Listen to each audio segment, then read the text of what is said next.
Du coup, on a ce projet de jardin qui nous tombe dessus. Et on a commencé à faire des semis en prévision du moment où on aura le terrain, où on pourra travailler dessus. Et alors, on a fait les semis la semaine dernière, les premiers semis, mais on les a fait un petit peu, c'était un peu rapide comme ça, un petit peu sans trop réfléchir de ma part. Et je me suis rendu compte cette semaine, en y réfléchissant, qu'il y avait des principes qui étaient importants pour moi par le passé, quand j'avais des jardins, et qui sont encore importants pour moi aujourd'hui. Et tout au long de mon travail, j'essaie de les appliquer le plus possible, mais en particulier dans le cadre du jardin. Et ces trois principes, c'est un principe de progression, un principe d'expérimentation et un principe de répétition. Alors, du coup, je vais t'expliquer ce que je veux dire par ces principes, l'un après l'autre. Le premier, c'est le principe de progression. Dans ce cadre-là, ce que ça veut dire pour moi, c'est que quand on a un projet comme ça et quand on a un jardin, un projet professionnel de faire pousser des légumes, la saison, elle évolue. Et il y a toujours un moment où on se dit ah ouais, mais pourquoi on ferait pas cette nouvelle variété de carottes qui est géniale, ah c'est super, ah oui pourquoi enfin il y a toujours cette impulsion de se dire ah mais non, mais en fait on va faire des tomates. En tout cas moi je suis comme ça. Et du coup j'ai posé ce principe déjà par le passé, que il y a deux jardins dans le jardin. L'objectif, c'est de faire un jardin rentable, professionnel. L'objectif, disons pour l'instant, c'est d'avoir ce jardin qui est constitué de planches qui font 10 mètres de long et 75 cm de large. Mais ça, c'est là où on fait pousser les choses qui rapportent. C'est là où on fait pousser des choses qui nous permettent de gagner notre vie. Et il y a un autre jardin qui est plus petit, qui est le jardin en carré, qui est structuré exactement de la même manière, qu'on appelle peut-être le potager ou peut-être le jardin en carré, parce que c'est pas vraiment un potager, il peut y avoir d'autres choses. Alors, le jardin en carré, qui est, c'est structuré exactement de la même manière. Les planches, elles font 75 cm de large, 10 mètres de long. C'est la même chose, sauf que c'est des carrés qui font 75 cm de côté. Et du coup, le principe de progression, c'est que on ne met rien dans le jardin professionnel qu'on n'a pas d'abord fait pousser de manière réussie dans le jardin en carré. Je sors du champ là, il faut que je reste dans le champ. Et du coup, voilà, ça fait que ce lieu-là, c'est un lieu de production. C'est plutôt un lieu où on se repose sur nos acquis. Ça, c'est un lieu d'expérimentation. C'est un endroit où, dans le cadre des techniques qu'on utilise dans les grands jardins, dans lesquels je crois, on peut dire ah maintenant j'ai envie d'essayer de faire pousser du brocoli ou bien telle ou telle fleur ou bien telle ou telle plante qui provient du Japon, tout ce qu'on veut quoi. On peut faire plein d'essais et laisser un peu plus parler sa créativité. Mais du coup il y a ce principe de progression, c'est qu'il faut d'abord que ça ait poussé là pour ensuite aller là. Et du coup ça nous donne un lieu d'expression pour notre créativité, tout en le réfrénant, parce que ça peut être dangereux en pleine saison ou voilà, de se lancer dans des trucs, d'investir beaucoup dans des trucs qui sont pas vraiment, qui n'ont pas encore été testés. Voilà, simple. Euh, alors c'est un peu juste encore une dernière chose, c'est un peu différent, mais il y a aussi ce premier stade qui, euh, qui est le stade du semis en plateau. Alors là c'est un peu différent parce que là on va pas vraiment récolter a priori. Ce stade-là il peut mener là ou il peut mener là, mais il y a quand même un petit peu cette idée que si on n'arrive pas à faire pousser les plants dans des plateaux, on n'aura pas de plan et du coup on ne pourra pas les mettre dans le jardin en carré ou dans le jardin pro. Et ça me permet de faire une parenthèse aussi, c'est que mon souhait est une condition pour mon jardin, c'est que je ne veux pas acheter de plants. Ça ne m'intéresse pas. Euh, je trouve que c'est trop contraignant parce que ça ne permet pas de choisir ses variétés, ça ne permet pas de choisir les pratiques et la réussite, à mon avis, d'un tel projet passe par la maîtrise complète de tout le processus. Donc c'est un parti pris, c'est comme ça. Pour l'instant, en tout cas, c'est comme ça. C'est pas facile de faire des plans de qualité. C'est pas simple. Mais on va y arriver. Voilà, ça c'était pour le premier principe de progression. Ensuite, deuxième principe, c'est celui de l'expérimentation. Et je pense que c'est vraiment important d'avoir un peu un esprit scientifique d'expérimentation dans toutes ces pratiques, parce que je ne sais pas exactement l'expliquer, parce que justement c'est mystérieux, mais ce qu'on essaye de faire ici, bien que si on demande à tout le monde, je pense que tout le monde aurait l'impression que c'est hyper facile, mais en fait c'est extrêmement mystérieux. Et coucou, personne sait vraiment. Attends, pardon, il y a ma fille là qui me déconcentre. Allô Malène.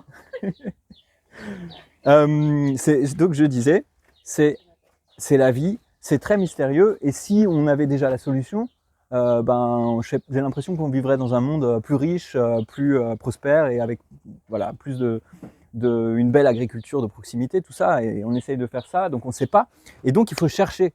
Et chercher, ça demande d'avoir une certaine rigueur, et puis ça demande de faire des expériences.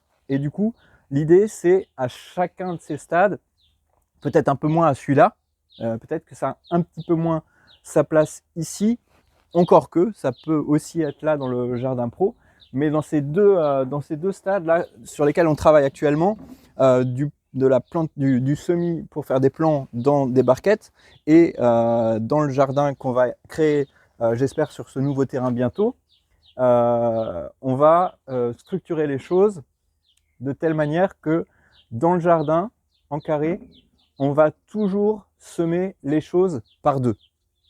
Voilà, c'est comme ça. Donc ça veut dire que si on a des plants de courgettes, et il faut faire en sorte qu'on ait 2 plants de courgettes pour faire remplir 2 carrés, et avoir un process d'expérimentation qui soit clair, qui soit facile à comprendre, facile à lire, voilà, pour pouvoir comparer les deux, trouver quel est le mieux, et améliorer petit à petit, à force d'expérience, les pratiques. Et après, en fait, c'est là l'erreur que j'ai faite la semaine dernière, c'est que les semis, j'ai pas fait d'expérimentation, et puis on les a fait tous ensemble, donc c'était pas bon, c'était un peu une première fois, quoi. Ça, on en reparlera dans le troisième point, le principe de répétition. Mais du coup, maintenant, j'ai décidé qu'on allait faire 4 expériences par semaine pour les semis. 4 parce que c'est un rythme qui est soutenable pour qu'on puisse avoir la place dans l'espace de semis qu'on a actuellement, qui est devant la maison. Et aussi parce que ouais, on peut se le permettre. C'est un peu plus compliqué de faire 4 tests à chaque fois. Ici, 2, c'est déjà bien. Et puis aussi, il faut qu'on ait beaucoup. Enfin, le truc, c'est que si on fait 4 tests, si on veut être sûr d'avoir assez de plants pour les mettre dans 2 planches, il faut qu'on sème beaucoup. Parce que si on s'aime pas beaucoup, on se retrouve peut-être avec celui-là et celui-là qui marche pas, un quart qui marche pas. Et si on n'a pas, voilà, si on n'a pas semé assez, on va avoir, je sais pas assez de plants pour pouvoir faire l'expérience, tout simplement. Donc on va surplanter en sursemer, pardon. Et puis après, dans l'espoir d'avoir au moins de quoi faire les 2 carrés. Du coup, on va avoir 4 plateaux avec à chaque fois 8 boîtes dedans, des boîtes de pousses qu'on récupère, qu'on va perforer pour que l'eau s'écoule, et on fera un test différent par barquette, pour chaque fois 8. Et ensuite, pour chaque ligne, on sèmera les graines exactement de la même manière. Ça veut dire que chaque semaine, on va semer 4 légumes différents. Voilà. Principe simple. Voilà. Comme ça, on va pouvoir expérimenter. Dans toutes les semaines, on aura un résultat, on aura une expérience, un résultat, et on va apprendre de ça. Et alors, là maintenant, le point qu'on va expérimenter, c'est la fertilisation. parce que on a un environnement qui est à peu près bon au niveau de la qualité du substrat, enfin de sa structure, de sa texture, pardon. Au niveau de l'irrigation, on a un truc qui est automatique, on a une météo qui est bonne. En ce moment, il n'y a pas de souci de ce niveau-là, donc c'est assez uniforme. Par contre, là où on peut faire des progrès, à mon avis, on doit faire des progrès, c'est au niveau de la fertilisation, et il faut qu'on lance voilà, plein d'expériences au niveau de l'azote, au niveau du phosphore, au niveau du potassium et autres, aussi avec des trucs au niveau du temps, quoi. Peut-être avec les purins que je fais, il faut qu'on essaye de voir qu'est-ce qui grille les plants, qu'est-ce qui les fertilise, qu'est-ce qui marche pas. Voilà, là il y a plein d'expériences à mettre en place. L'autre chose, moi, que je rêve, en fait, c'est un peu de mon rêve de jardinier, c'est d'expérimenter sur les variétés. Et c'est un peu le truc qui m'a fait rêver dès le début, mais j'ai ce principe, encore un principe que c'est le principe de progression, c'est-à-dire que j'ai l'impression qu'il faut être un excellent jardinier pour vraiment travailler sur les variétés. Parce que sinon c'est trop erratique, il y a trop de volatilité, on ne sait pas vraiment pourquoi là ça a poussé, pourquoi là ça n'a pas poussé. Mais j'espère qu'un jour, peut-être l'année prochaine, on aura le jardin pro qui tournera bien, et puis on aura le jardin en carré qui nous permettra de faire des expériences sur d'autres choses, sur la fertilisation aussi, encore sur l'irrigation, et sur les variétés, qui sait, pour voilà, faire idéalement un jour de la sélection variétale et création variétale. Donc ça, voilà, principe d'expérimentation, toujours faire des expériences le plus possible. C'est facile à dire, mais peut-être tu connais le milieu scientifique, c'est quand même assez difficile à réaliser de manière de bien le faire. Et troisième principe, le principe de répétition, c'est-à-dire que on apprend à force de faire et de faire de manière espacée.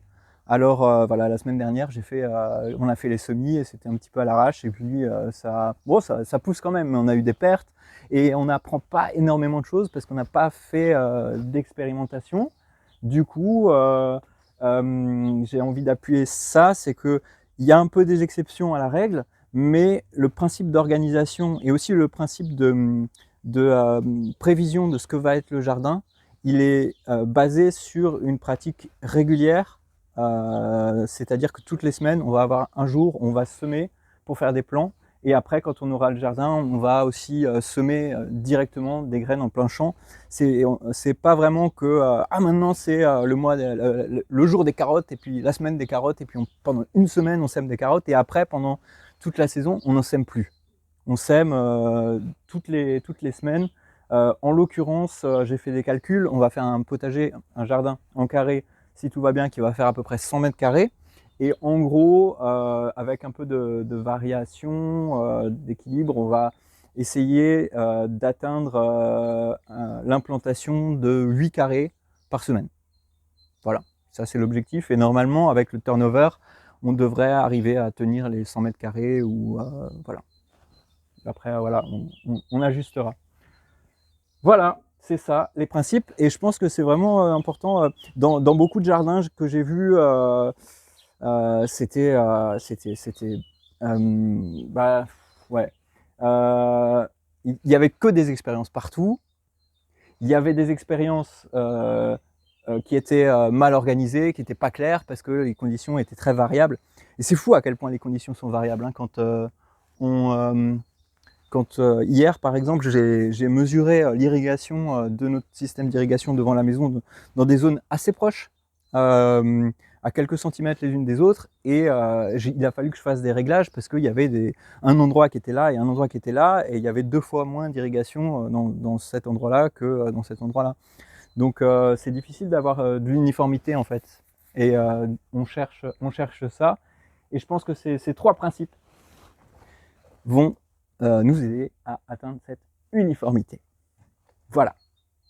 Maintenant, si tu veux dire quelque chose, tu veux intervenir. Par contre, tu peux remonter ton micro pour qu'on ait... Merci. J'ai une question peut-être assez obvious. Ouais. Tu as déjà essayé ce système dans le jardin. Ouais, Dans le jardin sur lequel on travaille parfois, là où il y avait des fleurs, on avait, là où il y a la prêle maintenant, c'était le jardin en carré, et là où il y a du liseron, et là où il y avait les pivoines, c'était ça.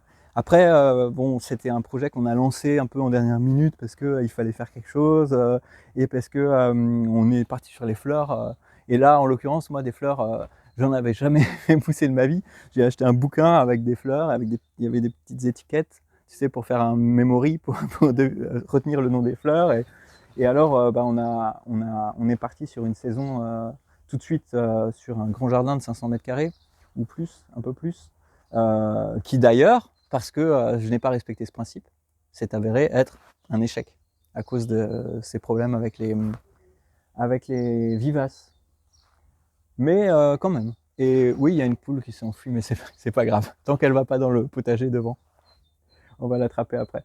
Voilà. Bon, après, ouais, c'est pas facile de tenir ces principes à 100%, mais je les ai quand même appliqués un petit peu, ouais.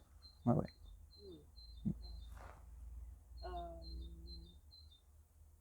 je ne sais pas si je capturais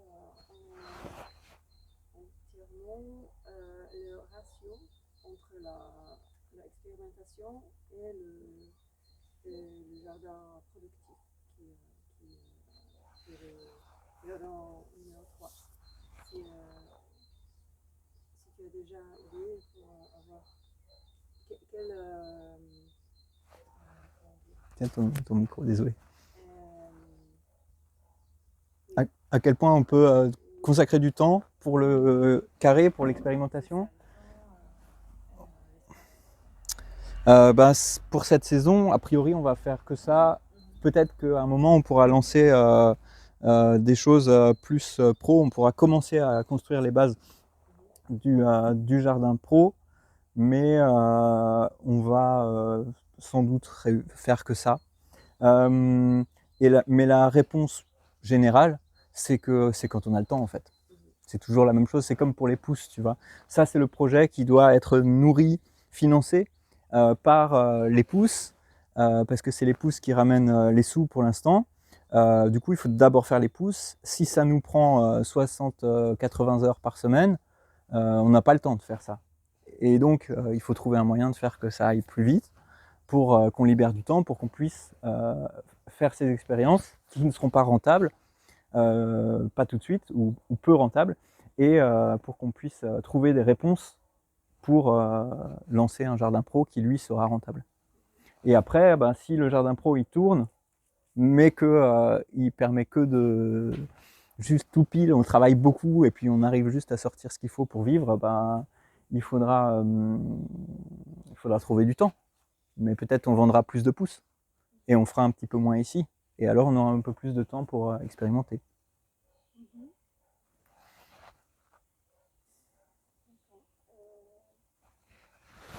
Pour l'instant, oui, peut-être c'est dans la règle de répétition, avoir le principe de documentation, pour vraiment écrire Ouais, semaine par semaine qui se passe, ouais, ouais, ouais. avec les météos aussi, avec des conditions. C'est juste les commentaires. Ouais, ouais, de garder trace. Bon, les traces, on les a, elles sont maintenant, ce qui est bien, c'est qu'elles sont disponibles en ligne, tu vois. On a la température toutes les heures dans la région. Bon, c'est pas exactement, mais on peut aussi mettre des capteurs pour ça. Mesurer, mesurer l'eau qui tombe, c'est faisable. Après, c'est difficile de faire des relevés quotidiens. C'est beau dans le principe, mais c'est pas facile. Mais on peut se fier quand même aux ressources de pluviométrie qui existent sur Internet. Surtout pour la fertilisation. Vraiment, mais je pense que tu as déjà pensé à ça pour documenter toutes les étapes. Ouais, c'est sûr, c'est sûr. Il y a une prise de notes qui est importante au niveau du semis, que ce soit en barquette ou directement. Enfin, il faut noter ça. Et c'est pour ça aussi que c'est important d'avoir beaucoup d'uniformité, d'avoir les mêmes graines. Pour l'instant, on a une variété de betterave ou un lot de graines de betterave, un lot de graines de roquettes. Et l'irrigation est la même partout. Et comme ça, on n'a pas besoin de noter tout ça. On sait à peu près combien il y a d'eau qui tombe, on sait quel est le substrat, on sait... voilà. Après, ça va se compliquer au fur et à mesure parce que les expériences du passé au niveau de la fertilisation, elles vont forcément avoir une influence sur le futur. Alors ouais, il faut réfléchir à ça, c'est intéressant. Peut-être, ouais, voilà. Merci pour la question.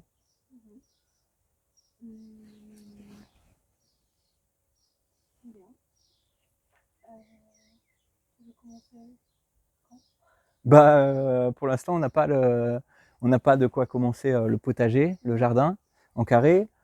J'espère que les certitudes vont grandir au fur et à mesure. En fait, on est presque sûr. Du coup, je me dis que c'est peut-être possible que quand on aura les plans, on sera assez sûr pour pouvoir, même si on n'a pas signé, prendre les, prendre les clés, emprunter les clés et puis commencer à travailler, quitte à perdre le truc, c'est pas grave si après on n'a pas le terrain, c'est comme ça. Et puis si c'est pas sur ce terrain-là, ce sera sur un autre terrain. On trouvera bien un terrain quelque part. Ouais. Merci. Avec plaisir. Merci à toi. Salut.